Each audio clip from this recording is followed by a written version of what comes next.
The orchestra is the musical landscape in which the characters live. And so having the orchestra outside the style, or having the orchestra a little reluctant or bored, the orchestra comes to the first rehearsal, opens the page and says, oh, arpeggios. Oh, more. Oh, really? But the satisfaction does not come from the arpeggios. The satisfaction comes from what they hear while they play the arpeggios and how they enjoy what they are accompanying, and how that joy joins with the arpeggio and the solo part to create something that is a whole.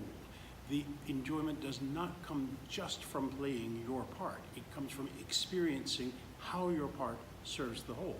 And I think that is more interesting when you don't have a conductor showing you everything about how to do it, but instead your own ear is engaged with the other people, and in a much you more are creating. Profound way. And the other thing that I think is very interesting, something that I have been discovering over the past few days, is that with a conductor, you get one view, a very coherent one, maybe a very homogeneous sound, very nice ideas throughout. I'm not questioning this, but sometimes we lack variety of the results or of options.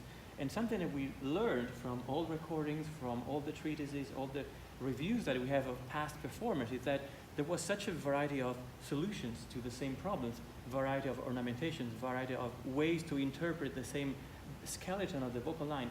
If we give the players, like we are doing, the freedom to be co-creators of the work and not just executors, not just performers under a ruler, we gain so much more variety. Like the whole stuff, the whole rhythmic flexibility that we got today into rehearsals, all of those little variations, the variety of articulations and phrasing that we got, something that would have been unthinkable if one person was to be in charge of all of this. So it's good to give them the chance to be co-creators. We talked about it, and we know that the singers have a role as co-creators, with the composer. They have to interpret the text and add their own personality, and with their skills, they add ornaments and vary the line within the style.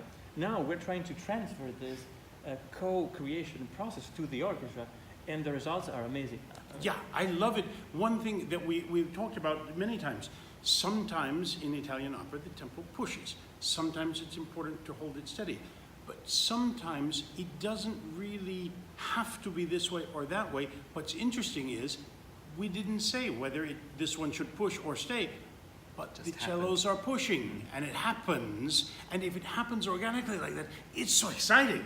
And that tells us more than if we just imagined in our hotel room, okay, here accelerando, here steady. That's not as good, because this came from something real. And something that has to be spontaneous, like you experience that on the moment. Like, for example, today we had a few moments where I was watching at the basses, and Hilary, our principal cellist, and she was like kind of pushing the tempo, and I was like, that's great. We are not going to stop this, because we need that here. We need to gain momentum. And we laughed because it was adding so much to the music. And then let's not talk about it. Let's not touch it. Don't touch it. Just don't keep it as it is. Because, yeah. And I just want to add something to what you said just a minute ago.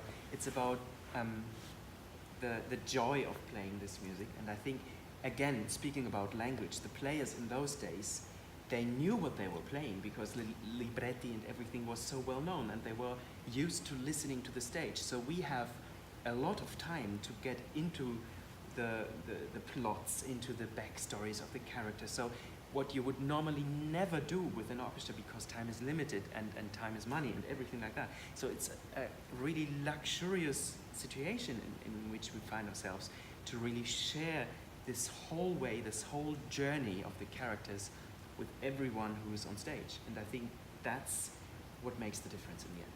We've just been through the adventure of doing this with the strings and with some of the singers, now putting together the strings with the winds. Now we are on the eve of the big adventure of putting all of the elements together. In 2 days' time, even the chorus, and then we will really be experiencing what these guys experienced in the 19th century, putting it together brick by brick.